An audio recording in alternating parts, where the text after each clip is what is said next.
दोस्तों, आज हम पढ़ने जा रहे हैं पार्ट 15 अकॉर्डिंग टू सिलेबस। हमारे सिलेबस में अभी जो पार्ट है वो है 15वां पार्ट पढ़ना।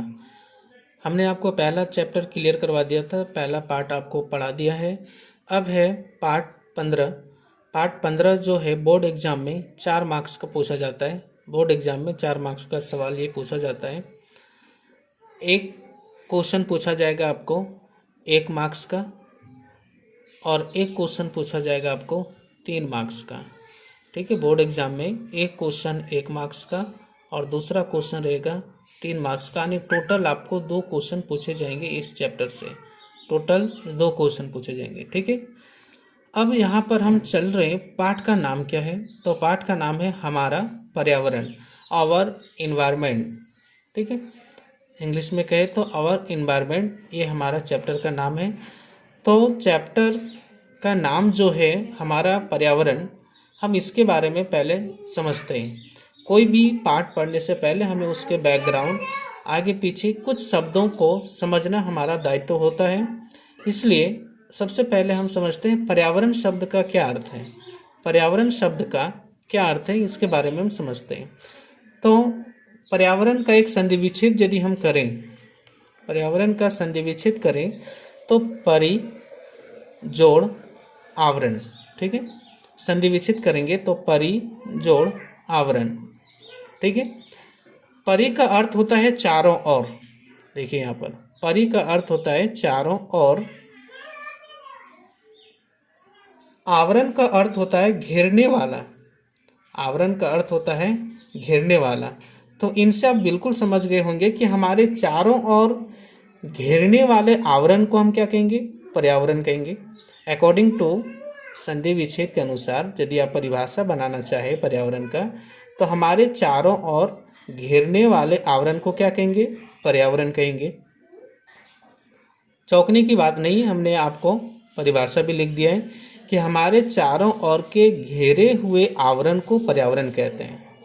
तो हमारे चारों ओर क्या है, क्या घिरा हुआ है? तो हमारे चारों ओर है जल है, वायु है, मिट्टी है, पेड़ है, पौधे हैं, सजीव है, निर्जीव है, जैविक है, अजैविक है, धूल है, कण है, सूर्य प्रकाश है। बहुत सारी चीज़ें जो हमारे चारों ओर से घिरे हुए हैं, ये सभी चीज़ें हमारा पर्यावरण का एक घटक है, पर्यावरण का एक प्रमुख घटक माना जाता है। अर्थात हमारे चारों ओर घिरे हुए आवरण को ही क्या कहेंगे? पर्यावरण कहेंगे।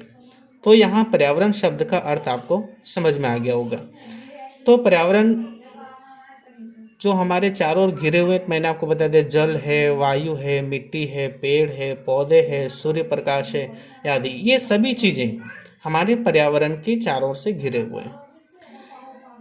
तो ये चीज़ चैप्टर में पढ़ना जरूरी था, हमारा पर्यावरण। ठीक है, तो पर्यावरण शब्द का आपको समझ में आ गया।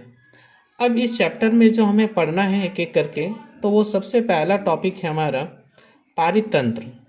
ठीक है, पारितंत्र हमारा टॉपिक है, इसमें पारितंत्र। इंग्लिश में कहते हैं इसको इकोसिस्टम। इंग्लिश में कहते हैं इसको इकोसिस्टम और हिंदी में कहते हैं पारितंत्र। पारितंत्र है क्या? पारितंत्र किसे कहते हैं? ठीक है, तो किसी क्षेत्र के जैव और अजैव घटक संयुक्त रूप से पारितंत्र बनाते हैं। ठीक है, बात समझिएगा, किसी क्षेत्र के जैव और अजैव घटक संयुक्त रूप से पारितंत्र बनाते हैं, जिसे हम पारितंत्र कह सकते हैं। ठीक है, तो किसी क्षेत्र के जैव और अजैव, हमारे पर्यावरण में 2 प्रकार के घटक हैं, एक जैव घटक है और एक अजैव घटक है। तो जितने सारे सजीव हैं वो सारे जैव कहलाएंगे। अर्थात पिछले कक्षा में आप पढ़े होंगे इसको दूसरे नाम से, जिसको हम कहते हैं सजीव और इसको कहते हैं निर्जीव। लेकिन यहाँ पर जैसे जैसे आप अगले उच्च कक्षाओं में आते जाएंगे, शब्द हमारा बदलता जाता है, अर्थ वही है। तो यहाँ सजीव के बदले क्या पढ़ना है आपको? जैव, और निर्जीव के बदले पढ़ना है आपको अजैव। तो किसी क्षेत्र के जैव और अजैव घटक संयुक्त रूप से पारितंत्र बनाते हैं। क्योंकि हमारे पर्यावरण में जैसा आपको बताया कि जल, वायु, मिट्टी, पेड़, पौधे, ठीक है। इसके अलावा चट्टान है, पहाड़ है, पर्वत है, मिट्टी है, बहुत सारी चीज़ें हैं। तो इसमें कुछ जैविक घटक भी हैं, कुछ अजैविक घटक हैं। तो दोनों जब मिल जाता है तो क्या बनाता है? पारितंत्र। इसलिए हमने परिभाषा बनाया कि किसी क्षेत्र के जैव और अजैव घटक संयुक्त रूप से पारितंत्र बनाते हैं और इसी को हम कहते हैं पारितंत्र, अर्थात इकोसिस्टम। तो पारितंत्र में समस्त घटक के दो प्रकार हैं। यहाँ भी मैंने आपको बताया और यहाँ भी आप समझ लीजिए। पारितंत्र के समस्त घटक दो प्रकार के हैं, ठीक है। एक घटक है जैविक घटक और एक है अजैव घटक। इसको कहते हैं बायोटिक, इसको कहते हैं अनबायोटिक।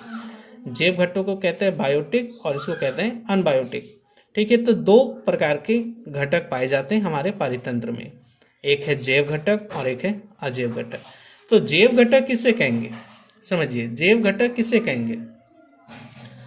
पर्यावरण के सभी सजीव को हम जैव घटक कहते हैं, जैसे पेड़ है, पौधे हैं, पशु हैं, पक्षी हैं, कीट हैं, पतंग है आदि, ये सभी जैव घटक कहलाते हैं।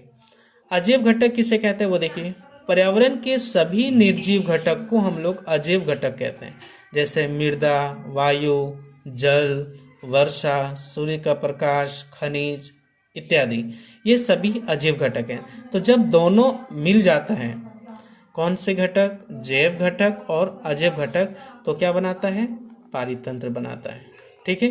यहाँ पर पारितंत्र आपको समझ में आ गया। चलिए आगे बढ़ते हैं।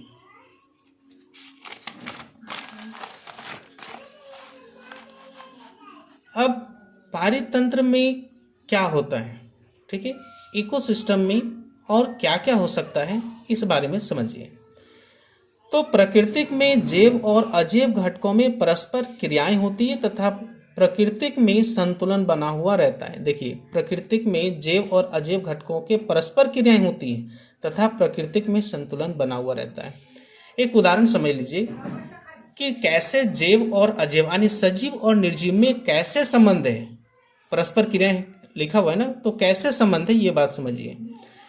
यदि मिट्टी में, ठीक है, खाद्य पदार्थ नहीं हो तो मिट्टी क्या है? एक अजैव घटक है। तो यदि मिट्टी में खाद्य पदार्थ नहीं हो, ठीक है, पोषक तत्व नहीं हो, तो क्या पौधे उगेंगे?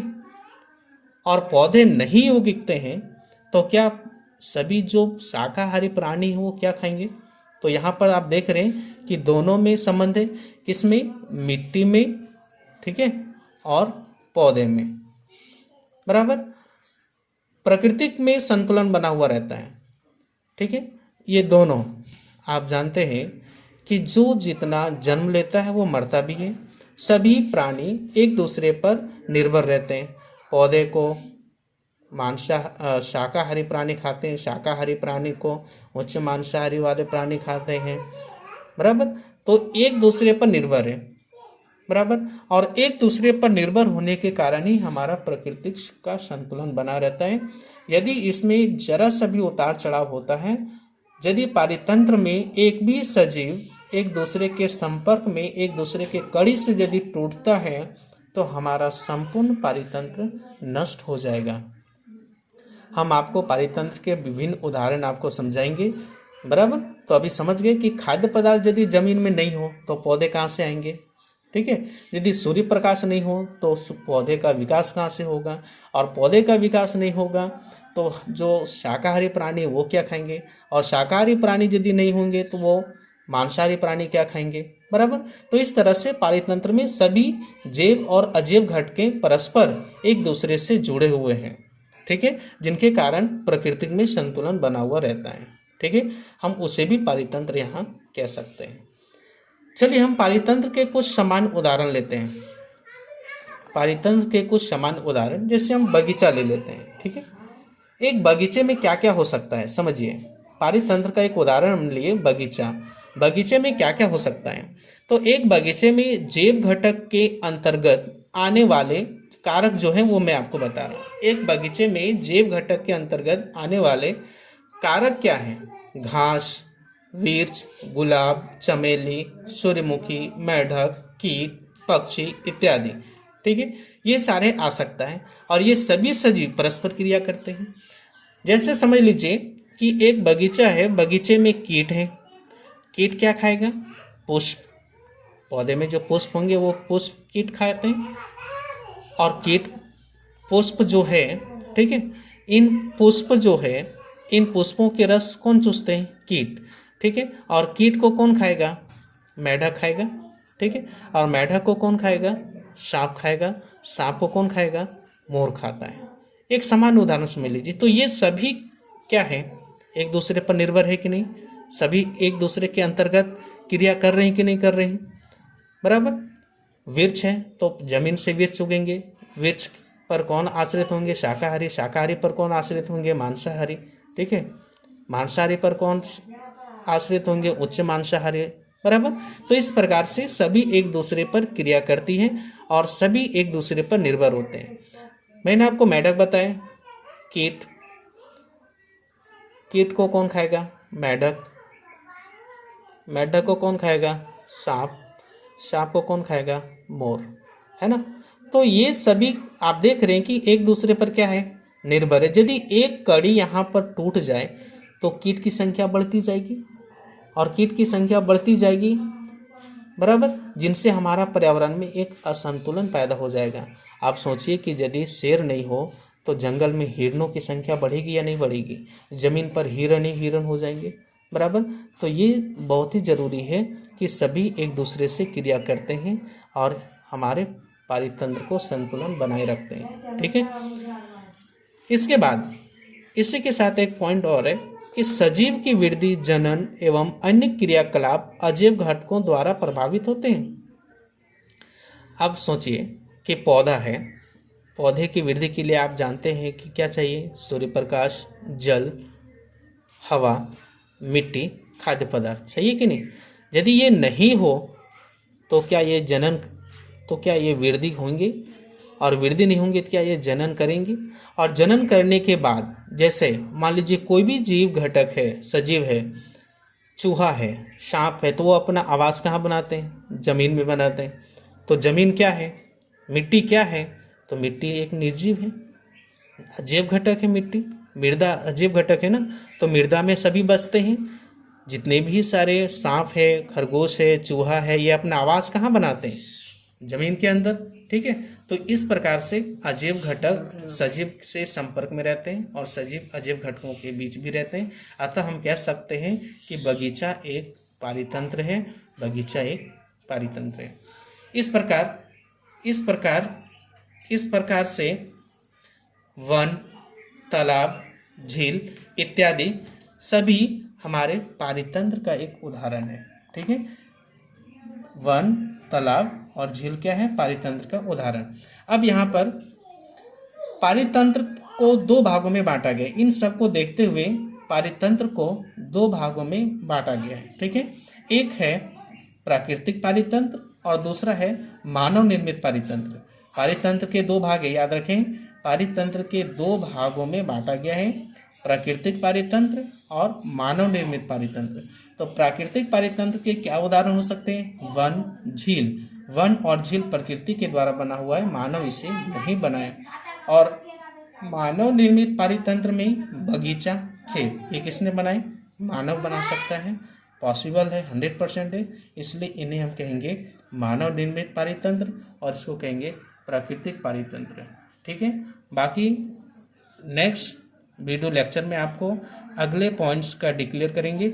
अभी तक इतना ही रखते हैं और ये आप अपने नोटबुक में अच्छी तरह से फेयर कर लें और इन्हें समझें और पढ़ें। कोई भी प्रॉब्लम हो तो आप मुझे क्वेश्चन कर सकते हैं, ठीक है।